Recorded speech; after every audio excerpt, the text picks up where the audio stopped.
welcome back to the MovieBabble podcast. This week you have myself and Nick. Brennan is off saying something in a mirror, I think. Something like that. How are you doing, Nick? Pretty sure it's all he does when he's not on this podcast. I'm doing great. How you doing, buddy? I'm doing fine. It's been a little bit of a disappointing movie weekend, but we'll get into that. So I think we should just start off with the big one. So there's a trailer that has been anticipated for quite a while. Like, people have been asking for this trailer for months. There's been rumors about it for well over a year. It leaked online last Sunday, and then it kind of forced Sony's hand. Sounds like they were going to release it on Monday anyways, but it got leaked. They took it down, and then they put the real one up Monday, and that is for Spider-Man No Way Home, which promises to have all of the Marvel in it. And it kind of blew up the world. It has the record for most views for a trailer in 24 hours, and it holds that record by a good 60 million views. And at least 30 million of those were probably from me. So it's sitting at 355.5 million views, which is just insane. But do you think the trailer delivered? Do you think it gave up too much? What are your thoughts on it? This trailer's fun. It's really, really fun. I was kind of concerned with the deepfake technology on Doc Ock. There's clearly some like de-aging stuff going on there with Alfred Molina, because he's what? How old is he now? Like 60, 65?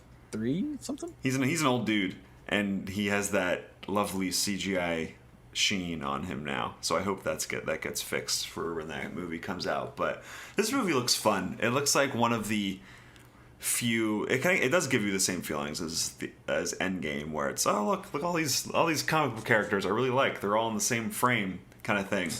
And I feel like the Raimi Spider-Man movies have a certain kind of cachet these days, where they've just been like Tobey Maguire dancing in Spider-Man 3 has been a meme for, I think, since before memes truly existed in their form now. And I feel like everyone has a sense of nostalgia for those movies that are even a little different than like a lot of other superhero movies, personally. But I think it's fun. Who knows? I still think it's hilarious that they've kept up the home subtitle for all these movies. They've really doubled down on that, and good for them, I guess. I don't know. But this trailer looks really fun. I'm looking forward to the movie. Yeah, I think just the two Spider-Man installments we've gotten in the MCU so far have been really consistent. Like, they've both been very good, and there wasn't much of a drop between 1 and 2. I think arguments could be made that either one is like the better movie, but they've both been pretty solid so far. I like John Watts. Disney obviously likes him enough to give him the Fantastic Four. So I have pretty good faith in this movie. It's nice to see the Raimi trilogy just like at the forefront of the internet consciousness again, which I think, kind of on your point, is something that those three movies have always seemed to be in the conversation, and there aren't many other superhero franchises pre-MCU that really have managed to do that. Like, when was the last time you saw people like fawning over X-Men 1 through 3 or the Blade trilogy, or even like the 90s Batman films? I see like horny Twitter pulls out some Batman Returns gifs pretty often. Oh, absolutely. Oh, yeah. But, none of these other like one-offs, right? No one's posting like Fantastic Four, Chris Evans gifts all the time, but the Raimi trilogy is always at the forefront, and so it's nice to see the internet just like be in love with that again. Yeah, and I think that's all Raimi, because obviously his directing style is just so distinct. It walks that amazing line of amazing energy. It's really chaotic, possibly a self-parody, but also really good and really endearing and really well made. And there really isn't quite anything like those original three, and I think 3 is a better movie than people give it credit for. I think it's probably gone through some kind of reevaluation since it first came out. I mean, obviously it has its problems, definitely the worst of the 3, But yeah, it has a legacy. Far more like, even I would probably push back a little bit and say Far From Home is a step down in terms of the two Spider-Man movies we've seen. But but when you compare that one to Spider-Man 3, I'd rather talk about Spider-Man 3 any day of the week, anytime. I'm here for it. So yeah, and then this movie is leading up to the next Sam Raimi movie where he's doing Doctor Strange 2. So there's a little bit of poetry in there too. It's just, it looks fun. I hope Sony has a tendency to put everything in their trailers, so I hope this is not the case. I have a feeling this is the first act of this movie where things are going crazy. So we'll see. Yeah. I hope so. Here's my hot take. I would love for Tobey Maguire to come back. However, I feel like what's going to happen is Doc Ock is going to be like Peter's sidekick, and then it's going to be the two of them just beating the ass of every villain that's ever been in a Spider-Man movie. I mean, like, Willem Dafoe's coming back. You got Jamie Foxx as Electro. I'm sure Paul Giamatti would be down to just like yell Russian. Oh, please bring the Rhino back. I'm so ready. But I think my only real fear with this is, and this is something that I got from rewatching all of the Raimi ones yesterday, because the trailer just like got me hyped for Spider-Man, is I like how isolated the Spider-Man Raimi films seem. So like the end of all those movies are just two dudes, like two singular people punching each other. Where I think even like this Spider-Man has gotten really off of that, like to kind of go to Far From Home again. Like the final fight is Spider-Man versus 1,000 robots, and then like a vague quick hallway fight with Jake Gyllenhaal. But like the Raimi movies always end in these very like personal fights. Like the first one is, the Green Goblin and Spider-Man fighting on a bridge, and then in an abandoned warehouse. And then I think the best fight of the franchise or of the series is, Spider-Man and Doc Ock fighting at weird angles where how only those two can fight each other. So I hope we don't lose a lot of that intimacy with, throwing all of them into one movie. Yeah, and it seems like from everything I've seen, Doctor Strange 2 is the movie that's the big one in all of this, where we had all the multiverse and variant stuff set up in Loki. We have this, but it seems like all of this is going to come to a head when Scarlet Witch comes back from WandaVision. All this is going to come to a head in Doctor Strange 2. So I am a little nervous where I hope this movie isn't just a setup for more things. I mean, every Marvel movie is technically a setup for more things. But there have been more egregious examples like Ultron, where that's barely a movie. It's just getting ready for Phase 3. There's also the thing, too, where I think a lot of people have written where the first two Spider-Man movies he's basically Iron Man, because they do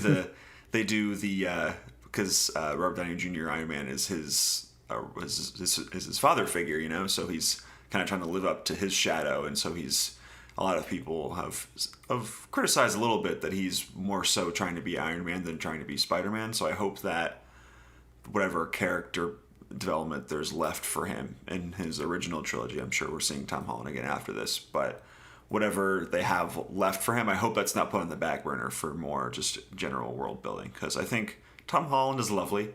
He's going to be Spider-Man for 50 more years because he continues to look like he's 12. And whatever grossness he tries to do in The Devil All the Time or Cherry just will not convince me otherwise. And I really like him, so I hope this movie does continue to focus on him. But yeah, like you said, Marvel really likes John Watts, so I think they probably think they have something good here.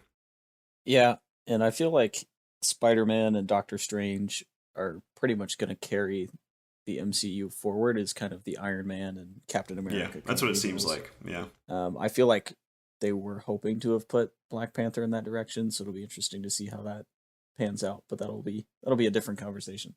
But yeah. I'm excited. Like, this is the first blockbuster this year that I've seen the trailer for, besides Free Guy, and was like, yes, sit me down. I need it. So I have one question for you, where I watched this trailer and immediately I was like, is Doctor Strange a dumbass? Like, what is he doing? He's just like, yeah, I'll fuck with the multiverse for your weird requests, like your selfish requests. And I've seen a lot of people since say like, hey, maybe that's not Doctor Strange. There's some weird multiverse stuff already going on because what's his face, J. Jonah Jameson is back, so maybe there's some other weirdness going on. But did that strike you as weird that he's just like, I got you, fam. Let's mess everything up, or no? You No, holding your breath. I feel like that was such a big part of the trailer because there are people who haven't seen WandaVision or Loki. And so you've got like all those people that need to know why suddenly, Alfred Molina is showing up as Doc Ock. So I feel like that'll probably have more context and more than just like, oh, Peter was talking and now there's a multiverse. Hopefully. I mean, I could be wrong, but yeah, I am here for Doctor Strange in his Arctic wear, drinking coffee though. I'm very here for that. That looks strange. Great. That looks great. I hope Benedict Wong comes back from his vacation in the third act to save the day. That's what should happen in this movie. I'm ready to see him fight Abomination in 4 days. So, is Benedict Wong in Shang-Chi? Yeah, he's in the trailer. He's the one just getting decked in the cage. Oh, really?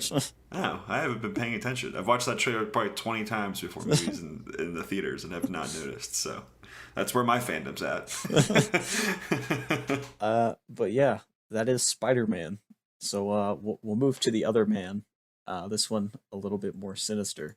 So this was DaCosta's Candyman, which is following in the vein of a lot of horror movies lately. I think Halloween kind of started this trend of just ignoring all the crazy sequels and just doing a direct sequel. So this is a follow-up to 1992's Candyman. And it's a movie. I walked out of this movie, and I don't want to give anything away, not knowing whether or not I liked it. And I think I've figured it out by now. But we'll see. So I'm proud of you. Like I was punching up my letterbox, paragraph, and I was like, I don't know. Like, did I like it? Did I not like it? But because I think our opinions are going to be fairly similar, what is one thing about 2021's Candyman that you enjoyed? Those upside down skyscrapers in the credits are amazing. The credit sequence is so cool. But yeah, I think Nia DaCosta is a great director. Little Woods, I keep championing as a really good movie. It came out a few years ago. It's a really terrific, also issues-minded movie that I think is very, very good, very underseen. Yeah, I think her visual sense in this movie is like incredible. Her directing is so good that it's in search of a much better script, because if you just watch this movie, if you just look at some of the visual scenes, like you look at some of like the art gallery sequence where there's the first big slasher sequence there, it's just unbelievably directed, and you see little glimpses of Candyman and mirrors all over the place just in the background of scenes. All that stuff is amazing. So I think despite this movie kind of falling flat a little bit for me, I think she's still an amazing director. Personally, I really like the way that Coleman Domingo says the name Candyman. Oh, he put some extra oomph on that. He's great. Coleman Domingo is so good. I love him in every movie he's in. He's amazing. But yeah, I'm gonna echo that sentiment. I think the script is really, really rough. I like that they're taking this, not quite in a new level, but in a little bit of a deeper level. And I think, because the first Candyman, that's the 5th time I've said Candyman, is is there a mirror right in front of you? Well, I'm looking at myself on the video screen, so. Well, if I just talk to myself for 40 minutes, you know what happened to Collin. So the first film is about gentrification. I don't think that's a big spoiler. And this movie is also about gentrification. But they take it in slightly different directions. So I think this movie tackles a lot more of the generational implications. And I think part of that is it's also 30 years later and gentrification is much more prevalent. Whereas, in 1992, it wasn't exactly a new concept, but it was where it was starting to really become it was the an boom issue. period for it. Yeah. And so I like that they add that layer to it. And so you can, almost address the same issues without having to say the same things. And they do add just to the mythos of the Candyman as a figure. And I think that's the part that never really quite landed for me in full. So I like what the attempt is, but these characters are just robots. Like they're just beating you over the head with the subtext that's just directly coming out of their mouths. And there's one really cringy moment that made me think of. So shout out to Marvel, the Falcon and the Winter Soldier, and when Lamar is killed, and then what's the fake Captain America's name? Whatever. John USA. Walker. John, yeah. It's Yeah. like the camera pushes in, he's like very slow. He's like, "You don't think Lamar's life mattered?" It's like it's very obvious what they're talking about, but it's very cringily delivered. And there's a part in this movie towards the beginning where it's kind of the same style of delivery where this art critic is like, "Yeah, you people are responsible for gentrification." And it's like a very slow pause. And he's like, "What do you mean, you people?" It feels like an episode of Seinfeld for a minute. But it's very heavy handed. There's not a lot of subtlety. And like you said, the script is rough. Yeah, there really isn't much subtext here. It's all text. It's said all these characters are kind of just ciphers for the ideas themselves of the movie, which obviously not always a bad thing. You know, people. I think there's a lot of directors who get away with being didactic, and it's incredible, and they make incredible films. Yeah, it's one of those where, you know, like I agree with everything this movie is saying, but I wish you would dress it up a little better, you know, because I think the original Candyman is, I think, one of the best horror movies of the '90s, and it continues to get better and better, and just how honestly prophetic it is to this day, and it stands up so well. And that movie is amazing at clearly showing you what's on its mind: gentrification, racism, all these ideas, and it also helps. It allows you to fill in some of the gaps. It keeps things just vague enough where it's not taking advantage of how vague it is, but the way it presents itself allows you to take more meaning from it than what's on the page. And I think that's one of the reasons that movie is endured. I think that movie is so good. Yeah, this movie, it's all kind of there on the surface, and I'm very curious if this movie went through some kind of either like they went through some weirdness through production or some script rewrites, because this movie's also under 90 minutes, which normally for me is great. Love to see that as the champion of 90-minute movies on this podcast. But this movie is really rushed, where I think there's really no character work at all, where the only chance that these characters have to speak is where they talk about the ideas of the movie. And if there were other more personal beats around those, I think they might soften them up a little bit more or help them work out, where it's just these characters really aren't characters. They just, like, yeah, Abdul-Mateen is a really good actor and he's trying stuff in the lead role, but I feel like it seems like there's scenes missing where you would kind of buy the decline of his mental state a little more. It just seems like there's pieces missing. Then you get to the third act of this movie, where it just comes out of nowhere. It feels like that was almost a reshoot. I have no knowledge to back that up, but it's just kind of what it looks like or feels like. It feels like there was so much cut from that area where it just feels like it's like, oh, the movie's over. Okay, got it. It's very weird. I wish it's one of the few times I wish a movie was 15, 20 minutes longer, because I feel like there probably was there in the script somewhere and they got cut for whatever reason. I don't know. And there are some snippets in the first trailer you don't see in this movie too, so that's a little sign of that as well. But yeah, I don't know. It's a weird one. You kind of wish you watch it and you wish it was a better movie than it was. Yeah, and I felt like the kills were pretty tame compared to like just what you're seeing. So a lot of them are like the final death is occurring off screen or kind of askew out of the picture. So again, like comparing it to something like Halloween, which was very brutal, I think that same intensity is here with like how the Candyman is killing people, but you really don't see a lot of it. Like there are a lot of characters that die off screen in this movie, which I was kind of surprised from. Yeah, there's also the one really good moment, the opposite of that, where someone is stabbing someone else, and someone says, Yeah. "Yeah, I think they're dead." So, uh, yeah, I don't know if I have much of an issue with that as you do, because there's one gnarly scene in that gallery sequence where you see someone's neck Yeah. spliced open, which is pretty good. Yeah, I never really identified with Candyman for like the gruesomeness of the kills. I just think that the original Tony Todd character, I think, is just you can just take so much away from that. It's such a thoughtfully constructed character for so many different ways.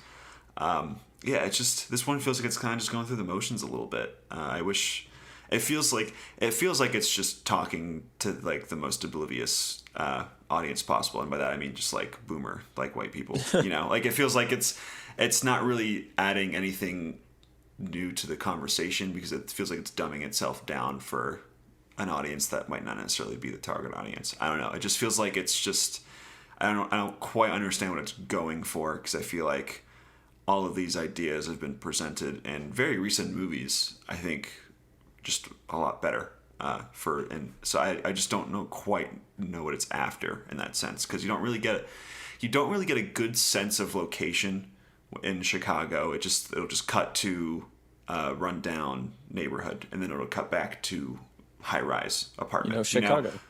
Yeah, exactly. Right. Yeah, like you don't really get those juxtapositions of rich and poor and all these other things I think made the original so great, and that the direction in that first movie is awesome by Bernard Rose.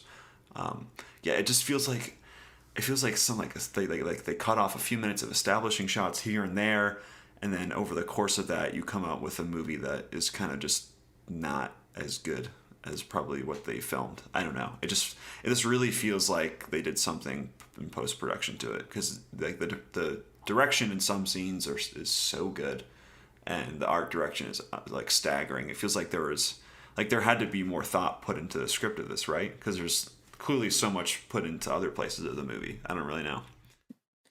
Yeah, and I want to talk about the character of the Candyman, because I think that's probably the thing that worked the best in the first movie that doesn't really work much in this movie. So in Candyman 1992, right, Tony Todd is the Candyman, and a lot of that movie is Helen Lyle kind of uncovering the mystery behind this figure, and translating all those things that happened to him, and the lasting impact that that kind of action has on the community. Whereas in this movie, it's more like Candymen, and they've kind of and this is the thing where I kind of like what they're going for, but I think the character suffers because of it in the sense that they're trying to build it into Candyman. So they're trying to turn the Candyman almost into like a dark avenger for the community, right? Like something bad happens to one of the citizens in the community, and so he dies, becomes the Candyman, and then wreaks havoc on all the perpetrators and that kind of thing. But for most of the movie, you're dealing with a Candyman who doesn't have a name or a face, really. Like he's kind of given this quick little introduction at the beginning of the movie, and then the spooky spectral Candyman is he lacks a lot of the depth and a lot of the realness that Tony Todd had. Now, like opposite of that is because they're building a certain other character into the Candyman along the way, and I think he becomes a good Candyman down the line. But the man we're calling Candyman for most of the movie, I don't think really just has that same presence or creates that same tension that Tony Todd did in the original.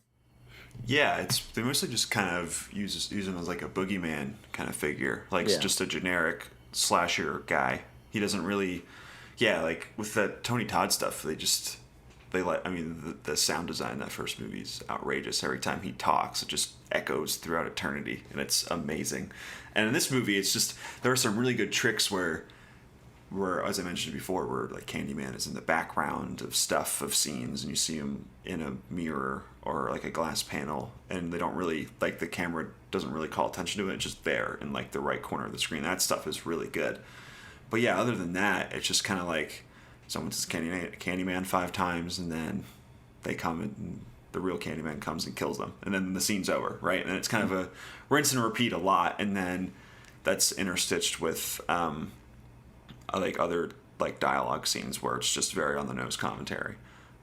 So it's it just doesn't quite do it in the same way. I feel like kind of like what I was mentioning earlier, that the first movie kept a lot of the stuff vague so that the Candyman figure stands for so much more, because you can read into that how that character is used throughout the movie.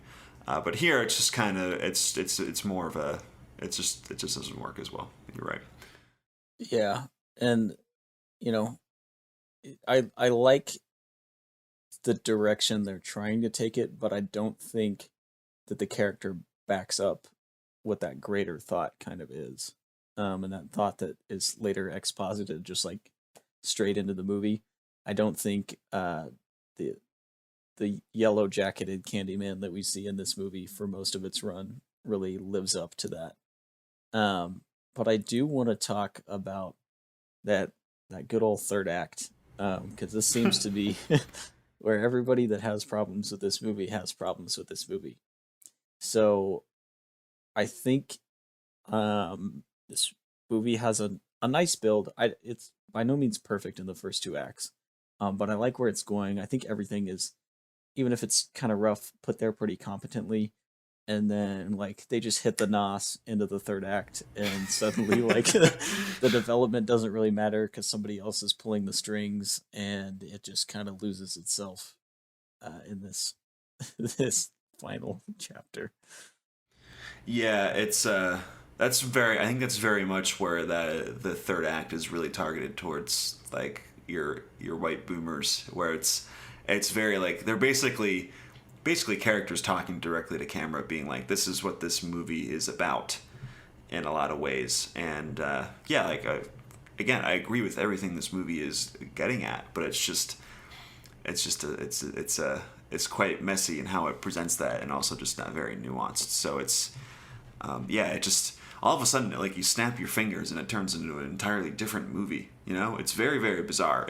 The third act is especially where I feel like a lot of it was cut out for some reason, because it just feels like there are just scenes missing there. Because the Tiana Paris character, who I really like her as an actor. I think she's great, but she just shows up somewhere and she's in a dark I don't know, alley, not an alley, but just like some kind of corridor. And then, then she's not anymore, and the movie's over. It's very like scattershot all over the place. It just does not work. Yeah, and I think that's where they kind of throw out a lot of the development of Anthony Yahya Abdul-Mateen's character, because this is basically like his origin story as, you know, the Candyman becomes real to him. It almost is, you know, this environment and these generational wounds are kind of forced upon him as he's, you know, kind of willingly engaging with this, but also there's a lot that he can't control that's happening to him through it. And then they really throw out his ability to choose. Like, he is, you know, off being a little cuckoo. And then, like you said, yeah, it cuts to Tiona Paris in like tied up to a chair.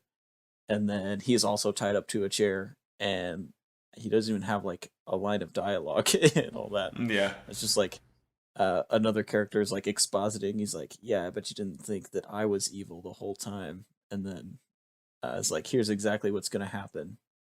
And then all of that happens exactly like that. I think this movie is trying to go after, right, this generational just incompetence, and how it kind of leads just so many people to just unfortunate demises in one way or another. And I think that's what they're going for with Yahya Abdul-Mateen's character, because, right, he doesn't have much agency. And I think they're trying to make a point of that, where this was fated for him based on the circumstances of where he lives and his race and all these other things. So I think if this was a little clearer, I think if they had set this up a little better, I think that works for what they're going for. But yeah, it's because the third act takes such a left turn, it doesn't really quite click with you. It does reach a little hollow. You're just like, wait, what is happening to this guy? We've followed him the entire movie, and now he's just in the background, not saying anything. Like, what's the deal here? So it just that there's that divide there where she's like, wait, like what is happening? Why are you here? Who are you? Why, like, what are all these character dynamics? Like, what's happening here? It's just, I wish this movie, like, I would love to go back on a time machine and like help them figure out how to write this script. It's kind of sounds conceited of me to be like, I can fix this movie as this white guy, but like it's just, there's just so many bits where it's like if you just did this a little more, you just dialed this back a little bit, you made more sense of this here. I think this movie works so much better, and it turns out to be like some like horror classic. I think there's just so much stuff I like about it. I just wish it worked better. Yeah. And I'm in the same boat. You know, there are parts of this movie that I really liked. I don't think it came together as well as was intended, or I don't think it comes together to reach a lot of the depths that they're really pushing for with a lot of the commentary on, like you said, like gentrification and almost the inevitability of this based on the generational scars that exist in the community. But it was definitely interesting. Like I was never not engaged, so that is a compliment to it there. Yeah, I think it's. And clearly, if you look at Twitter, obviously Twitter is not real life, but it does look like it's a conversation starter in some good ways, not just people yelling at it for being woke, which is just like the worst thing I've ever seen in my life. I hate that so much. When did Candyman become woke? Yeah, I know. The first movie was just sick. It had nothing to do with politics. Oh boy. But yeah, there's a lot of really good stuff in this. Like the critical white lens is, I think, is a really interesting thing in this movie too, where they have that white critic who's overly critical of black art. I think there's something they could have done a little better with there too. I think there's a lot of really cool ideas here in this movie, and I think I just wish it worked better because I love Nia DaCosta. She's about to go do the Marvels, so she's not going anywhere. I think she's super talented, and I think basically everyone involved in this movie is super talented. It just doesn't quite work. It's kind of a bummer. Shout out to CGI Tony Todd for showing up for 10 seconds and being the only one in this movie credited as Candyman. I enjoyed that. That was cute. I liked it. But I do think it's funny that they were like, yeah, we have this other actor who's been playing Candyman and this other actor who's also been playing Candyman. But yeah, it's true. I mean, does anyone ever truly live up to Tony Todd in the end? Let's be real. But yeah, that is Candyman. What a movie. I mean, I liked that they started off the movie with some Sammy Davis Jr. I was hyped for that, but yeah, that was fun. That was cute. And the movie also did well at the box office too. It seems like, I don't know if people are loving it, but it's captured people's interest in one way or another. So you could do far worse than this movie. I hope I don't come across as overly negative because I like a lot of stuff in it. It just doesn't quite come together in the end, which is kind of a bummer. Yeah. So we will move on to what is probably what everybody's listening to this podcast for. And that is a movie that unfortunately I missed out on this weekend, but Nick was happy enough to sit down and bite the bullet on He's All That. Yes. What are your takeaways? Is this my new kissing booth? I'm just throwing it out there. I hope there's not more of these so it doesn't turn into that. But yeah, He's All That, the gender-swapped remake of She's All That, which is kind of ground zero for the super attractive person who wears glasses so they're ugly.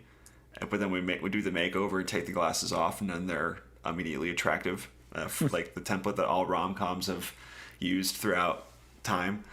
But yeah, so this time it's a Netflix original. It stars Addison Rae of TikTok and Tanner Buchanan, who I think is Cobra Kai, where he's been in. But yeah, Addison Rae basically plays herself. She's an influencer. She's like telling people about all these products she uses and all these different things and how to improve themselves and do makeovers and stuff. And she basically puts she has a challenge with one of her friends to basically make over Tanner Buchanan's character and make him prom king, and it's kind of the movie. And it's not good, Colin. It's not good. What? It's I think I want to avoid because I think there is a group of like guy critics who are like they like love to dump on things that are clearly made for like teenage girls. There's like a group of that where they're like, this is so ridiculous. Like, how could they make this? And it's like, it's relax, guy. It's not for you. But yeah, this movie just is not very good. Not like I'm not gonna go crazy about how bad it is. It's just not very good. You know, it really seems like it's kind of just a star vehicle for Addison Rae, who was I don't know how many TikTok followers she has at this point, but she's super famous there, and so now she's trying to branch out and make movies. And I think she made music too, but this is kind of her next big thing and her next jump. And I think it's only the first of many, I think, from people who are famous on like TikTok or anything like that who are going to try to go branch out and do new things. So she's fine in the movie. I want to pose a question to you later on about the state of weird, like these weird kind of like stunt castings later on. But yeah, this movie is just very much a by the beats, very cringy Netflix rom com. It's just there's really not much to it whatsoever, and it's like yeah, like she's an influencer, so she talks about how she's losing followers, and that stuff is just the worst, you know, because she's like I have to get all my followers back, they need me, and that's kind of like a lot of the dialogue in this movie. So yeah, that stuff is very hard to watch, but it's not quite the train wreck that I thought it would be. So it's there. I'm sure people are having fun with dunking on it, but it's not me. I have no desire to go crazy about this movie. Yeah, this was a movie I had not thought about at all, or didn't even know about at all until Friday, and I have no intention of thinking about it after today. So I'm Yeah, pretty it's happy with my take on that. yeah. So my question I wanted to pose to you is, I feel like there's a lot of weird. You know, I remember like in the 2000s there were all these weird movies where it's like Paris Hilton is in a movie. You know, all these like these I guess these celebrities who are celebrities through just not acting, and they branch over to acting, and they make these unbelievably bad, like baffling, like romantic comedies or whatever, and like stuff like that. There was like a whole generation of that. True. And I feel like we don't get those anymore, because I'm curious if the TikTok generation and all these young people who are so used to just like being in front of their phones all the time, that's like a version of acting. I wonder if that's like effectively like risen the bar for like how bad of actors these people will be. You know what I mean? Like they have some kind of not maybe not talent, but they kind of have a general awareness of how to act on camera. So you won't get these as baffling performances from all these people. Like you see like Paris Hilton in a movie, she can't act obviously, and it's like hilariously bad, right? But I feel like Addison Rae, probably from her TikTok career, has just more general awareness of how to act and how to like pose on camera and how to move around and look, I guess, cinematic in that sense. So I'm curious if we're in this stage now where we won't see that kind of baffling like star crossover event anymore, where it'll just be not good, but it won't be fun to talk about. Does that make sense? Yeah, I'm trying to think because I think pro wrestlers tend to be like one of the groups that gets stunt cast the most. Like they all have, and I think part of it is um like Redbox. You remember good old Redbox? Oh yes, good old They Red would Box. always have like a ton of movies that would be like some wrestler who wasn't John Cena or The Rock, that would be just like thrown into a star vehicle because there's a fan base somewhere and it's like somewhat of a relevant skill set. Um, it's like I understand why they do it, but yeah, I'm trying to think of anyone or like that type of movie like you're talking about that we've seen recently, and I can't think of anything that's like post 2010. And maybe it's just because I'm out of that age group now where you would expect to be looking for those kinds of things. Um, but I don't know. I feel like it also depends on the platform. So I think when you saw this happen, you know, when we were growing up, it was like right on the tail end of YouTube coming out, right? So suddenly you have all of these like famous people that know how to act in front of a camera. And I feel like we're watching that again, just with a smaller screen and Right. Yeah. yeah, and it's just like except now all they do is dance. Um Well, there's a few since so Addison Rae obviously is known for doing all her TikTok dances, and there are three inexplicable dancing sequences in this movie where it's like she's doing TikTok dances basically, and it's like, oh, okay, like she's the dancer, got it. It feels like it's like a big. They were like, okay, like Addison Rae can dance, so how can we put dancing into the movie? And it's really funny. Like she just like starts breaking out and doing all like the weird TikTok stuff. It's very very funny. And it's so clearly like oh, this is your image, so we're gonna play into that, and everyone's gonna know what it is. Yeah, it's a really interesting phenomenon. Like we'll maybe we're doing this podcast in our 50s. Who knows what will happen then? But there'll be some weird social media account where someone crosses over and makes a movie, and we'll talk about it, and we'll be so out of touch because we'll have no idea what that thing is that they were on previously. But I'm never gonna begrudge somebody who's just like, I got famous inexplicably, so now I'm gonna try to branch out and do other things. Like, good for you, Addison Rae. Like, get your money. You know, like no one like forced you to do this. Like, you're just like, go out. Like, use your following to try to like do whatever you want. I think that's fine. But yeah, I was hoping that this would be like some kind of laughably bad experience for me, and I really didn't get that a lot. There's there's the few like hilarious dancing sequences in it, and then there's a few hilarious examples of product placement. But like so there's like one like pool party, and they're there, and and one of the supporting characters is like, whoa, can I have that Pizza Hut? And like Pizza Hut comes off like in screen right into like a big slice of pepperoni pizza. And then when they're leaving, they're like, all right, like let's head out. But wait, can I grab some KFC first? And then she grabs off screen, she grabs a giant bucket of fried chicken, and it's so funny. It's almost like an SNL skit where they're making fun of bad product placement. So other than that, it's kind of just a bland movie where Addison Rae is just pretty. She's fine. She's pretty wooden, honestly. Like, she's obviously not an actress, but it's clear that she has so much experience, like doing like photo shoots or being on TikTok or whatever, that she has some kind of wherewithal about how to kind of act. But she's just not. She's just not an actress, and that's fine. So it's not. I didn't really have a lot of fun watching it in that kind of nihilistic way either. So it's just sort of there for me. I mean, it's obviously like it's a bad movie, but it didn't slide into that slot of very hilariously bad, like iconic movie that I'll watch so many times because I can laugh at it so much. It's just sort of a very by the numbers cringy movie about an Instagram influencer. So that's kind of bland. The one thing I did like was, I think Tanner Buchanan, is somewhat charming. I think obviously it's really funny because his character, he wears a beanie and has like a fake long hair, like from his wig. And nice. He's supposed to look grungy. And so that's like, he gets his makeover from that. And it's really funny because his character, they're like, oh yeah, he's so weird. He's really into Kurosawa movies and Kubrick movies and like all these fun things. And like martial arts movies, and I'm like, he sounds kind of cool. Why would you want to change him?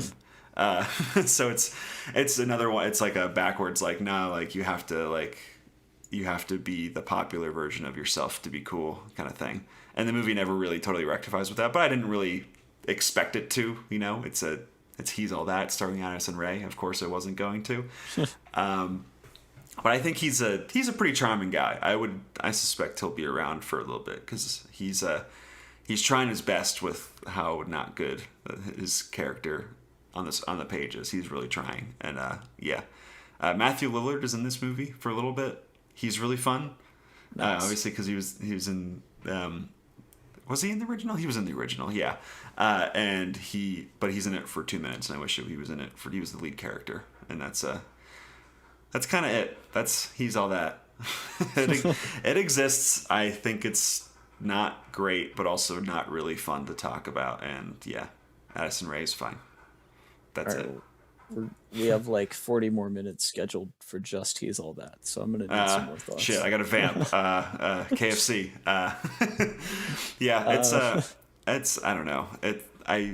There's some really like cringy parts where it's uh, Addison Rae's character is dating this like he's like a high schooler, but he's also like a douchey singer. I don't. His name's like Jordan Van Dranen or whatever. They tried something there. He just has like frosted tips, and he's very tan. And they tried.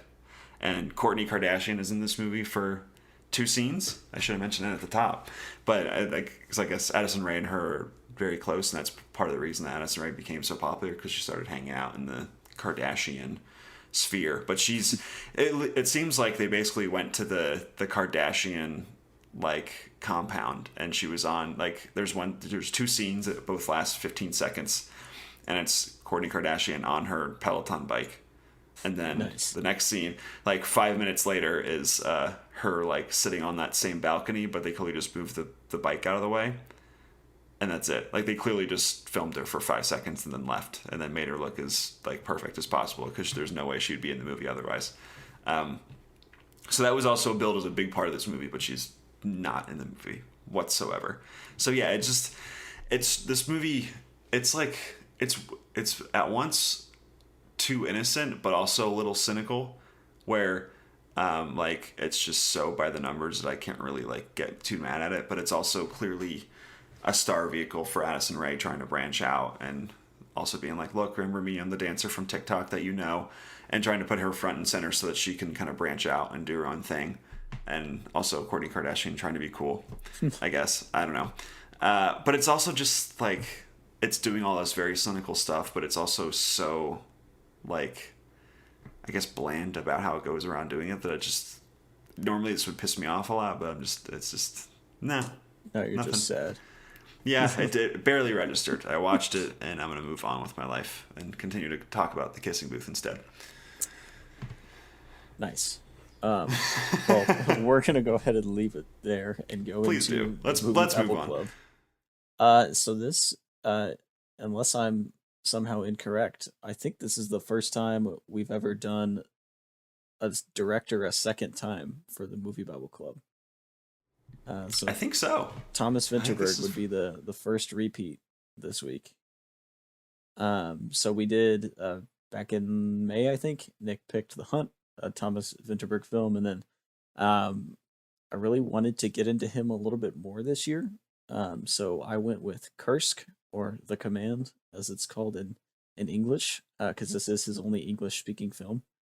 So this is based on a true life story of a submarine disaster, where some Russian military people get stuck at the bottom of the ocean in a submarine that is had an accident, and just it's about the ineptitude of command to kind of get these people out, and the experiences of the men as they are, now trapped underwater without any legitimate means of escape.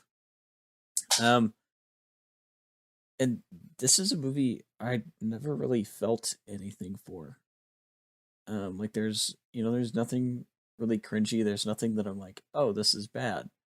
But I just wasn't really engaged with what's going on. And I think a part of that is there's a lot going on. Like there's a lot of different tangents that are all, happening at the same kind of real time. But I watched this movie, and I don't know, nothing just pulled me in. Yeah, it's I feel similarly, which is a bummer, because I've loved everything else I've seen from Vinterberg, and I was really curious to check this out. But yeah, kind of an amazing cast associated with this movie. So you have Matthias Schoenaerts as the lead, who I've always liked every time he pops up. I feel like he's never quite kind of made the transition to fame here in the States, but I think he's a tremendous actor who I always like when he's around. And you have Lisa Seydoux, who's just amazing, and you have Augustus Diehl, who I think a lot of people would know from Glorious Bastards and A Hidden Life. We have Max von Sydow, and then Colin Firth. And then who else am I thinking? Oh yeah, Matthias Schweighöfer, who people probably know from Army of the Dead, who was the safecracker dude, who's now going to be in the Army of Thieves. Is that what the prequel's called? Right? Something like that. Something like that. And then you have the Vinterberg regular Magnus Millang, who I think he's like in all of his movies or most of them. I wouldn't be shocked if they're best friends in real life. But yeah, you have all these kind of great actors in this movie, and this movie is very getting bland. Shmi Skywalker, Pernilla August herself. Oh yeah, that's right. That's right. And so yeah, like the amazing cast, really fascinating true life story, and it's kind of one of those that just doesn't quite come together. And I think we'll get into the specifics later, but I feel like it's competently directed. It feels like more of a director for hire job for Vinterberg. He didn't write this script. I feel like it's just I wouldn't say it's going through the motions because I think there's some good stuff in it. It just doesn't kind of like Candyman, doesn't quite come together. Yeah, and it was interesting because the first time I ever heard about this movie was um actually for a Q&A for another round that I watched that was like I think AFI was putting on. And it was weird because it was him, Mads Mikkelsen, who really was like spectating, and then Ryan Johnson, who was hosting it, and he like wasn't answering a lot of the questions about Kursk, which I thought was kind of weird at the time. And I'm like, hey, maybe I know now. Um, but yeah, I don't know. I kind of finished up with it and was like, what was really the point? Like, what is the big takeaway? Because a lot of it is just really general incompetence. I mean, who knows how many military-esque movies we've seen that follow kind of the same story beats. Um, there are parts of it I like. Um, I think a lot of the underwater sequences are really interesting. Like anytime they're messing around underwater, trying to race the water, trying to not be on the water, trying to get more water. There's a lot of water in this movie, if you couldn't tell. Um, I really like those sequences. Like there's one where they're looking for, I don't know what the scientific name is. They're like oxygen capsules or something like that. Yeah, it's a big underwater sequence. And Yeah. It's really effective. Yeah. Um, but other than that, yeah, there's just a lot of dialogue. I think Colin Firth comes into the movie fairly late for as big of a part as he kind of ends up having. I think Max von Sydow's character is a little bit in that realm as well. And there's just kind of this because you really have two different movies kind of playing out. So you have the plight of everybody underwater, and then you have just the discourse on, are we going to save them? How are we going to save them? Is it worth saving them? Are there even people down there to save? This feels kind of disconnected, even if they're talking about the same people. There's two different conflicts kind of going on. So I feel like it comes off a little disjointed in that. And maybe that's why neither one really stuck with me after finishing up. Yeah, I did a little bit of research on the real life tragedy of this, and it's a really fascinating story. I could totally see why you'd want to make this into a movie, because I think this happened in 2000, or it was right around there. Yeah. But this was right after Putin was put in the office in Russia, and this was kind of his first big disaster, and how he was going to deal with this. And from everything that I've read about the real life situation, he played a massive part in all of this, where kind of the real life Colin Firth character and the British Army, they were kind of on board from the beginning, saying, hey, we would love to help out your cause and help save these people, because we have tracked that there are people still alive down there, and we would love to get the go-ahead from you guys to help out and venture into your naval space and figure this all out.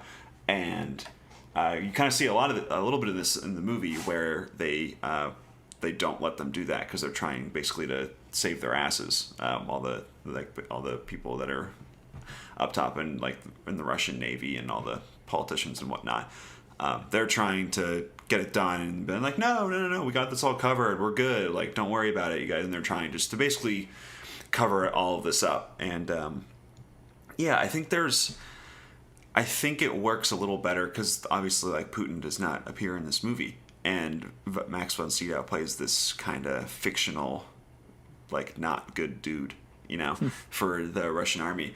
And I think this movie plays a lot better if Putin is in this movie somehow, because I think it pulls its punches a little bit in terms of how it kind of deals with the ineptitude of the Russian Navy and government. Like, it's not.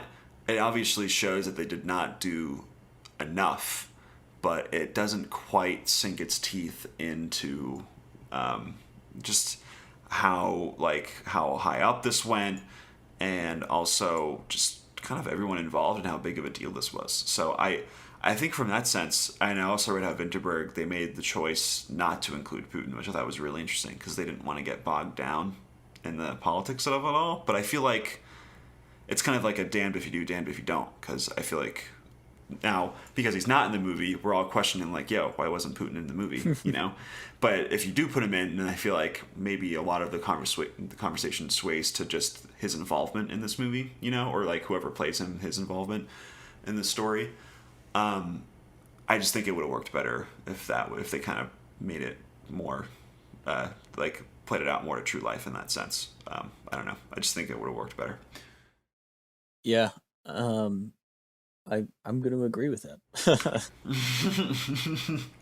And I mean, I think the cast is doing a good job with what they're given. But yeah, ultimately, I don't think this movie fully comes together in the ways it's intended to. Yeah, it is interesting because after, I think since Another Round was actually the first Vinterberg movie I ever saw, and then we saw The Hunt on this podcast, and now this, and I'm really getting the kind of the themes that Vinterberg loves going for. He loves male camaraderie. Like, he loves dudes just hanging out, being dudes. Bros. Yeah, exactly. And it's because, and I do appreciate it because I feel like in a lot of even just like Hollywood movies, like the only way guys can be friends is like The Rock and some other action guy just being like, yeah, we both have big biceps. Let's go destroy this bad guy together, and then do like the Predator meme where the two hands clasping together. And that's kind of the only way you can portray friendship between two males on screen. So I appreciate where his friend, like the friendship between his male characters, they're very loving. It's like very non-toxic masculinity at all. And they just really like each other and are just like there for each other at all times. And you see that through, I think, definitely The Hunt. And also The Hunt is all about kind of friendship, and so is Another Round as well.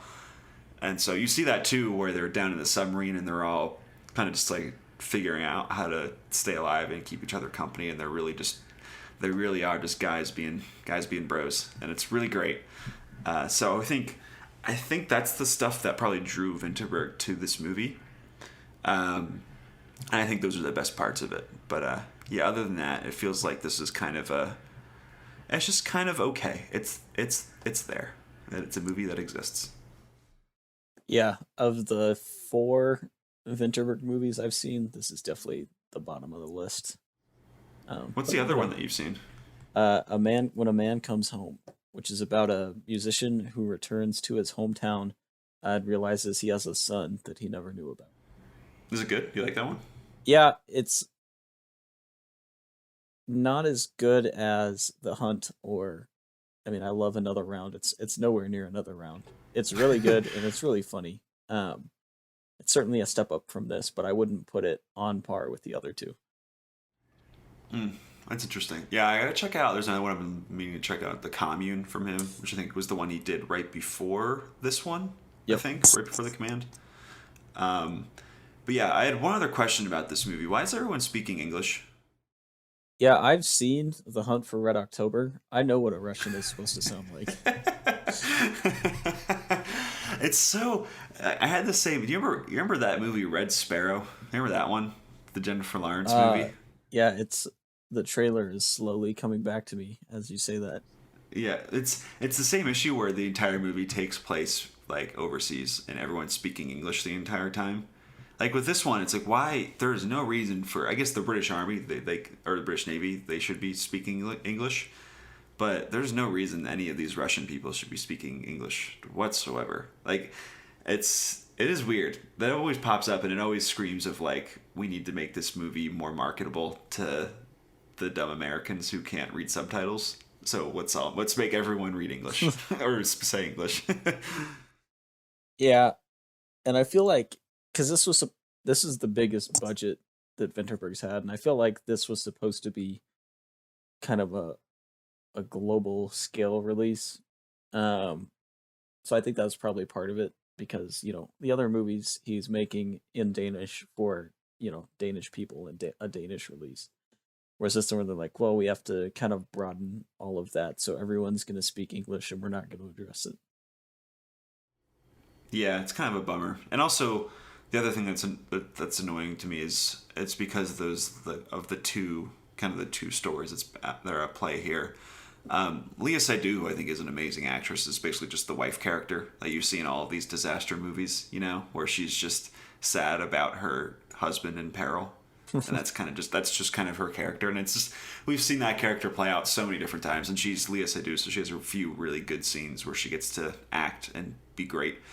But yeah, it kind of falls back on like tired Hollywood disaster movie characterizations, and it's definitely better than a lot of those movies, but it's not great in the end. I kind of wish this movie was like some big epic. It was like 3 hours long or something like that. I feel like that would have made it much better, and more kind of the sprawling aspects of it would have made it. I feel like made this movie come together a little more. So yeah. Me advocating for 2 movies to be longer in the same podcast. Who would have ever thought? It's been a strange episode. I think we should just quit. I'm done. But yeah, that is Kursk and this week's episode of the MovieBabble podcast. Next week we get to do something that we don't get to do very often. That's talk about Marvel. So we'll be here talking about Shang-Chi. But as for now, that's this week's episode. Remember, you can always check us out online at moviebabble.com.